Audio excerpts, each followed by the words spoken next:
베트남 축구 역사의 최초로 동남아 월드컵 2회 연속 우승에 청신호가 켜졌습니다. 베트남이 결승에 진출했고 상대는 2년 전과 똑같이 태국이었습니다. 결승전 1차전은 태국에서 먼저 시작했는데 이 경기에서 후반 61분에 환상적인 힐패스와 함께 찬스를 만들면서 완벽한 골을 만들었습니다. 이 골에 김상식 감독의 용병술이 빛났는데요. 경기가 풀리지 않자 투입된 선수가 선제골을 터뜨린 겁니다. 여기서 끝이 아니라 김상식 감독이 교체 출전시킨 또 한 명의 선수도 환상적인 발리슛으로 추가골까지 터뜨리면서 2대 0으로 승리하게 되었습니다. 이로써 25경기 연속 무패, 미친 기록입니다.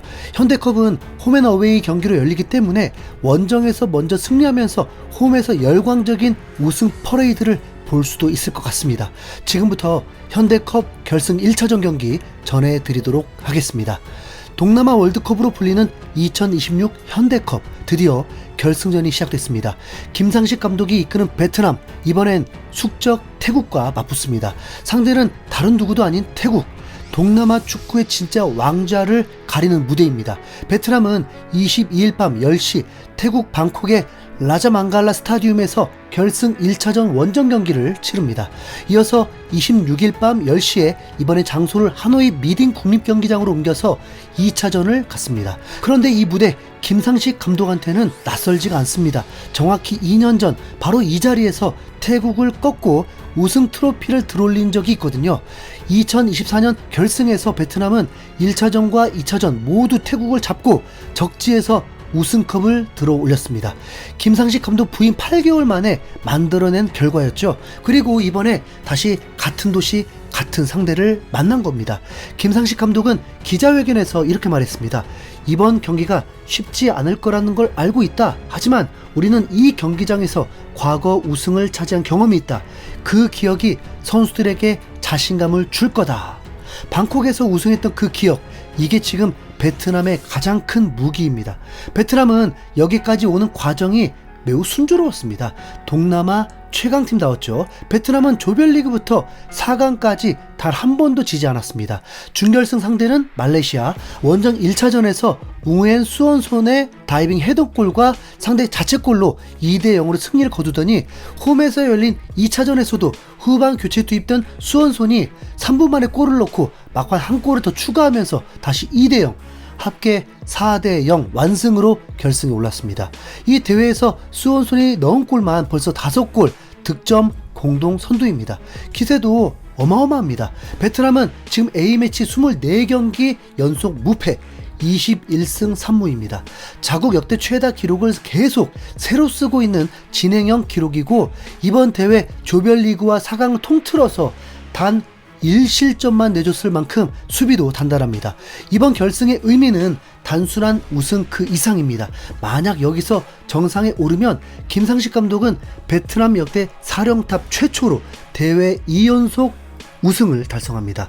이건 그 유명한 박항서 감독조차 해내지 못한 업적입니다. 박항서 감독은 2018년 우승으로 국민적 영웅이 됐지만 다음 대회에서 태국의 벽을 넘지 못하고 연패 실패했습니다. 김상식 감독은 결승을 앞두고 공격진에 대한 기대도 숨기지 않았습니다. 수원손과 도황엔의 몸 상태가 매우 좋다. 득점을 기대한다. 수원손은 이미 우승 경험이 있고 타이록과 파트리 레장 같은 선수들은 이번에 처음 대표팀에 합류했다. 선수들이 베트남 국기를 가슴에 품고 다 함께 우승 트로피를 들어올리는 모습을 보고 싶다. 반대편 태국 벤치에는 흥미로운 인물이 서 있습니다. 태국 대표팀 사령탑 안토니 허드슨 감독, 잉글랜드 출신입니다. 한국인 감독이 이끄는 베트남과 잉글랜드 출신 감독이 이끄는 태국, 동남아 축구 최강자 자리를 놓고 외국인 감독들의 자존심 대결이기도 한 겁니다. 허드슨 감독도 만만치 않은 상대라는 걸 인정했습니다. 베트남은 개개인과 팀 전체가 높은 수준의 프로 정신을 갖췄다. 조직력이 뛰어나고 전술적 리더십도 훌륭하다. 우리 선수들에게도 자신감을 불어넣어야 한다면서 맞불을 놨습니다. 그런데 정작 홈팀 태국 쪽 분위기는 좀 묘합니다. 베트남 원정 팬들에게 배정된 티켓은 경기 하루 전에 이미 완판됐습니다. 반면에 라자망갈라 스타디움의 태국 홈팬 좌석은 경기 직전까지도 많이 비어 있었습니다. 태국 축구협회는 관중을 끌어모으려고 결승 티켓 가격을 오히려 조별리그보다 낮추기까지 했습니다. 현지에서는 태국이 이길수록 관중이 줄어드는 역설이라는 말까지 나올 정도였습니다. 안방인데 안방 같지 않은 분위기, 그 자체가 이미 심상치 않은 신호였습니다. 최근 5차례 맞대결로 보면 양 팀은 2승씩 1무로 팽팽합니다. 하지만 결승 무대에서만큼은 얘기가 다릅니다. 역대 아세안컵 결승에서 3차례 맞붙어서 베트남이 2번 정상에 올랐습니다. 결승이란 무대에서는 베트남이 확실히 강했다는 뜻입니다. 경기가 시작되자마자 홈팀 태국이 완전히 주도권을 잡습니다. 볼 점유율 64대 36, 패스 숫자만 350대 195로 태국이 공을 훨씬 오래 소유했습니다. 먼저 기회를 얻었던 건 베트남이었습니다. 전반 5분 만에 브라질 귀화 선수의 중거리 슛이 골키퍼 정면으로 갔지만 강력한 슈팅이었습니다. 태국은 강한 압박으로 베트남을 어렵게 했습니다. 태국의 강력한 중거리 슛이 골대를 맞고 나오면서 위기가 시작되었고 빅찬스도 있었지만 베트남 골키퍼 선방에 막히면서 태국은 기회를 놓쳤습니다. 결정적인 찬스에서 마무리가 아쉬웠고 골키퍼 선방까지 겹치면서 스코어보드는 계속 0대 0에 머물렀습니다. 분명 어려운 경기였는데 정작 어려워진 건 태국이었습니다. 찬스를 놓친 대가는 생각보다 크게 돌아오는 법이니까요. 베트남도 사정이 좋지만은 않았습니다. 태국의 압박에 밀려서 공을 오래 갖지 못했고 태클 숫자만 3대 8, 그만큼 쫓아다니는 축구를 해야 했습니다. 그래도 역습 상황에서 2번의 찬스를 만들어냈는데 믿었던 에이스 딘박이 마무리가 좋지 못했습니다. 하지만 냉정하게 원정에서 전반전 무승부가 되어도 베트남에게 좋은 거죠.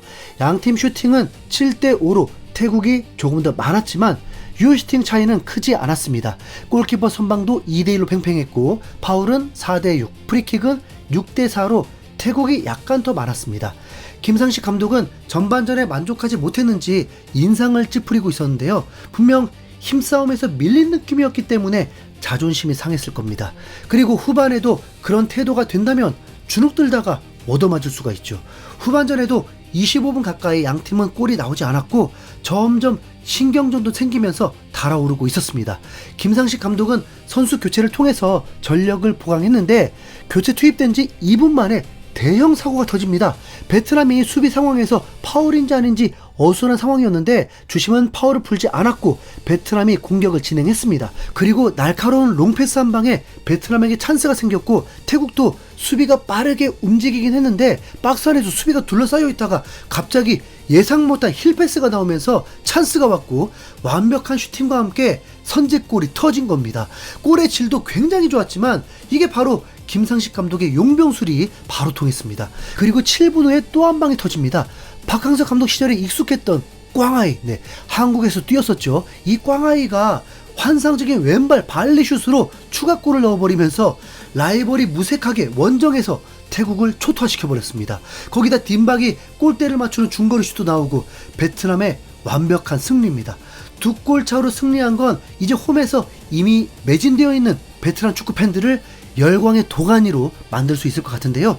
사상 최초의 베트남 2회 연속 우승을 김상식 감독이 완성하길 응원합니다. 이상 흰수염 고래였습니다. 감사합니다.